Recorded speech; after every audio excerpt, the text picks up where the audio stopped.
본문은 에스라 8장 21절에서 25절, 그리고 28절, 31절, 화면을 보시며 함께 봉독하겠습니다. 그때에 내가 아하와 강가에서 금식을 선포하고 우리 하나님 앞에서 스스로 겸비하여 우리와 우리 어린 아이와 모든 소유를 위하여 평탄한 길을 그에게 간구하였으니, 이는 우리가 전에 왕에게 아뢰기를 우리 하나님의 손은 자기를 찾는 모든 자에게 선을 베푸시고 자기를 배반하는 모든 자에게는 권능과 진노를 내리신다 하였으므로, 길에서 적군을 막고 우리를 도울 보병과 마병을 왕에게 구하기를 부끄러워하였음이라. 그러므로 우리가 이를 위하여 금식하며 우리 하나님께 간구하였더니 그의 응낙하심을 입었느니라. 그때에 내가 제사장의 우두머리들 중 12명 곧 세레비아와 하사랴와 그의 형제 10명을 따로 세우고 그들에게 왕과 모사들과 방백들과 또 그곳에 있는 이스라엘 무리가 우리 하나님의 성전을 위하여 드린 은과 금과 그릇들을 달아서 주었으니, 내가 그들에게 이르되 너희는 여호와께 거룩한 자요 이 그릇들도 거룩하고 그 은과 금은 너희 조상들의 하나님 여호와께 즐거이 드린 예물이니, 너희는 예루살렘 여호와의 성전 골방에 이르러 제사장들과 레위 사람의 우두머리들과 이스라엘의 족장들 앞에서 이 그릇을 달기까지 삼가 지키라. 첫째 달 12일에 우리가 아하와 강을 떠나 예루살렘으로 갈새 우리 하나님의 손이 우리를 도우사 대적과 길에 매복한 자의 손에서 건지신지라. 아멘.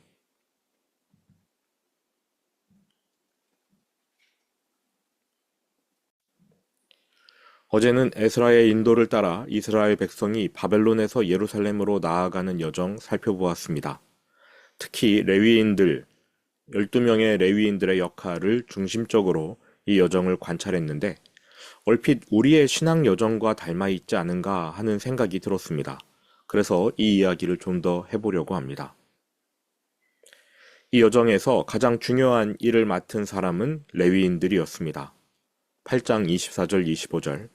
그때에 내가 제사장의 우두머리들 중 12명 곧 세레바와 하사랴와 그의 형제 10명을 따로 세우고 그들에게 왕과 모사들과 방백들과 또 그곳에 있는 이스라엘 무리가 우리 하나님의 성전을 위하여 드린 은과 금과 그릇들을 달아서 주었으니. 이 12명의 레위인, 이스라엘 12지파를 대표하는 숫자지요. 그들의 임무는 하나님께 드릴 예물을 안전하게 보관하고 이 여행이 끝날 때까지 목숨처럼 지켜내는 것입니다. 다시 말해서 예배를 사수하는 것이 이들의 사명입니다. 예물을 지켰다, 예배를 사수한 것이지요. 예배의 중요성 더 말할 필요는 없을 것 같습니다. 그러나 예배가 중요한 이유 하나를 한 번 더 말씀드리자면, 그것은 예배가 하나님과 우리의 관계를 드러낸다는 것입니다. 성경 전체를 관통하는 언약이 하나님이 우리의 아버지이시고 우리는 그분의 자녀라는 것인데요. 하나님께서는 이 영원한 언약을 안식일이라는 예배의 틀에 담아 놓으셨습니다. 하나님이 우리의 아버지이시고 우리는 그분의 자녀, 이 언약을 예배 안에 담아 놓으셨습니다. 그러므로 그 백성이 안식일을 거룩히 지키며 예배하면 그들은 하나님의 자녀 지위를 보장받았습니다. 쉽게 말해서 안식일을 지키면, 예배를 올바르게 드리면 하나님의 자녀라는 명찰을 다는 것이지요. 이처럼 예배는 하나님과 우리의 관계를 나타내는 언약의 징표였습니다. 이것 하나만으로도 예배의 중요성은 이미 충분히 설명된다고 생각합니다. 하나님은 우리의 아버지이시고 우리는 그분의 자녀. 이 언약 안에서 우리는 아버지의 사랑과 은혜를 받습니다. 그렇다면 어떻게 해야 하겠습니까? 당연히 예배를 소중히 여겨야 하지요.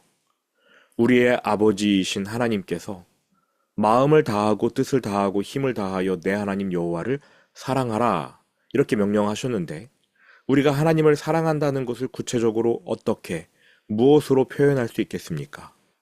예배지요, 예배. 하나님을 사랑하는 거 예배입니다. 정리하면 예배는 우리가 하나님의 자녀라는 사실을 확증해주는 징표이고, 또 우리가 하나님을 사랑한다는 것을 드러내는 방법이기도 합니다.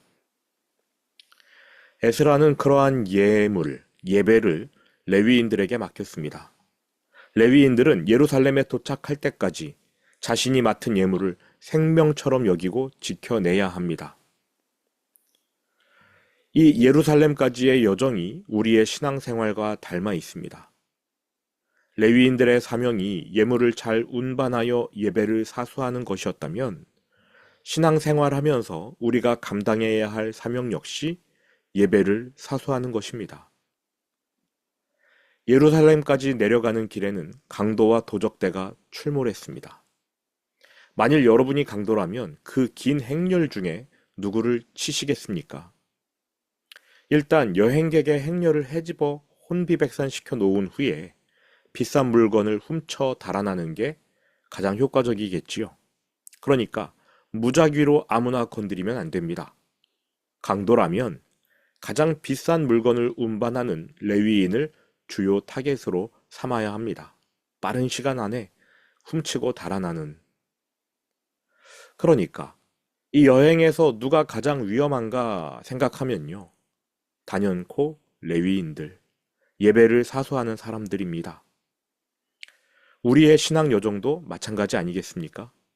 하나님은 구원받은 자들의 신앙생활이 마치 점심 먹고 커피 한 잔 들고 공원 산책하는 것처럼 여유로울 것이라고 말씀하신 적이 없습니다. 성경에 의하면 신앙은 목숨을 걸고 지켜내야 하는 것이고요. 예배 역시 목숨 걸고 사수해야 하는 것입니다. 다시 말해 우리의 신앙을, 우리의 예배를 훔쳐가려는 도적대와 싸워야 하는 것이고요. 예배를 방해하는 강도를 물리쳐야 한다는 뜻입니다. 예배를 방해하는 요소 참으로 많습니다.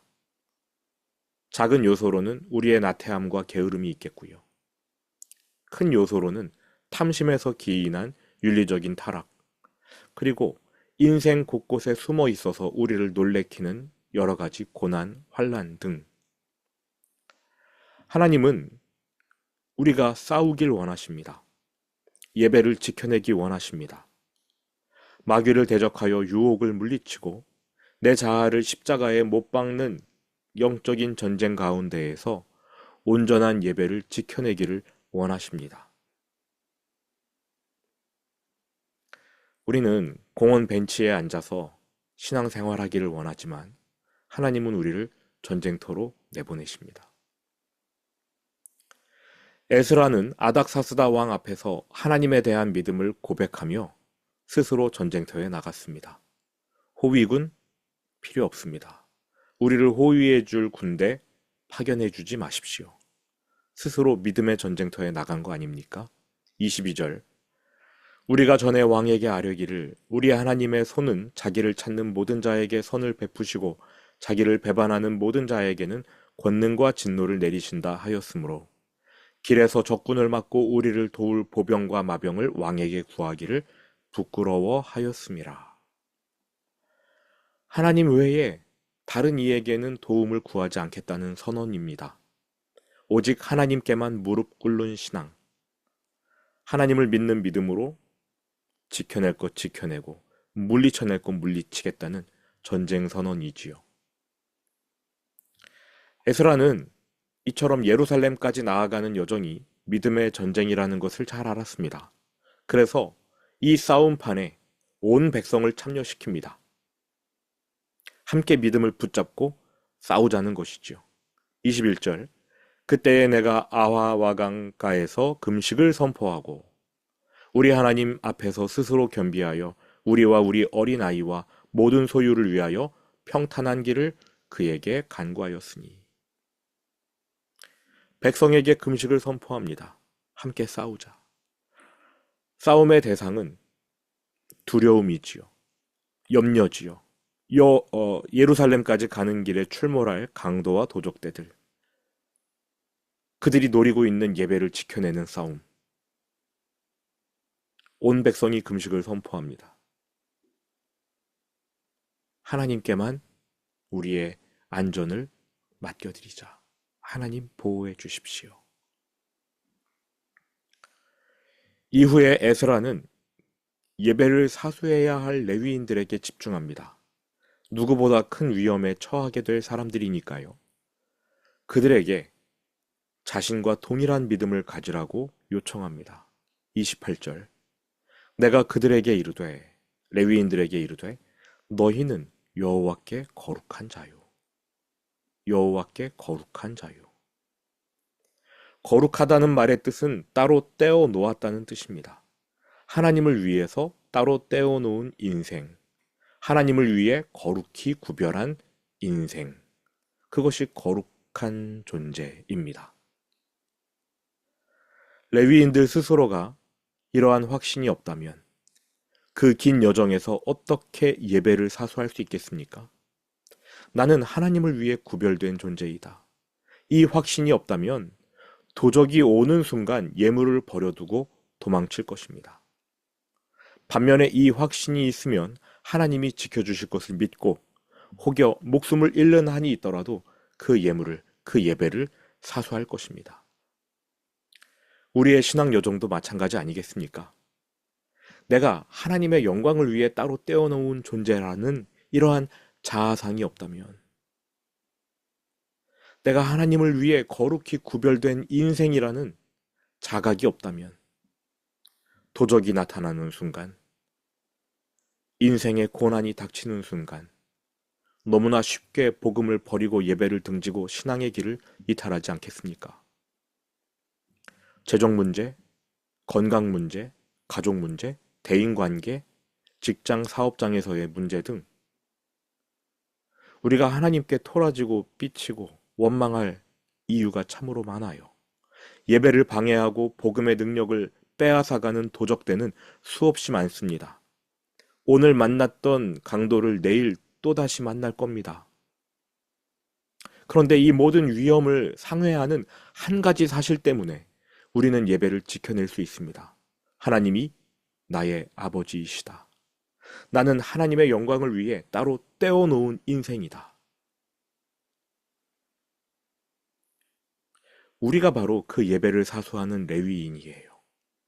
성경은 우리를 가리켜 너희는 왕같은 제사장이라.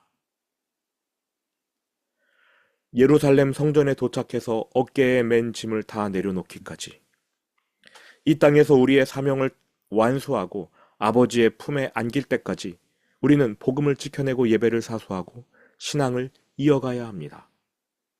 이것이 우리의 생명보다 더 중요한 사명입니다. 31절. 첫째 달 12일에 우리가 아하와 강을 떠나 예루살렘으로 갈새 우리 하나님의 손이 우리를 도우사 대적과 길에 매복한 자의 손에서 건지신지라. 두려워할 이유는 없습니다. 사명 때문에라도 하나님께서 우리를 지켜주실 것이기 때문입니다. 그러니 천국에 이를 때까지 우리의 사명인 예배, 복음, 신앙 잘 운반합시다. 비록 우리는 깨지기 쉽고 볼품없는 질그릇이지만 하나님이 우리 안에 보화를 담아 놓으셨어요. 예수 그리스도라는 보배. 이 보배가 담겨 있기 때문에 질그릇조차 하나님이 보호하실 것입니다. 여러분은 여러분의 삶을 지켜낼 사람들이 아니라 여러분 안에 감추어진 보화, 예수 그리스도를 끝까지 지켜낼 레위인들이십니다. 고린도후서 4장 6절부터 10절까지를 읽고 오늘 예배를 마치겠습니다.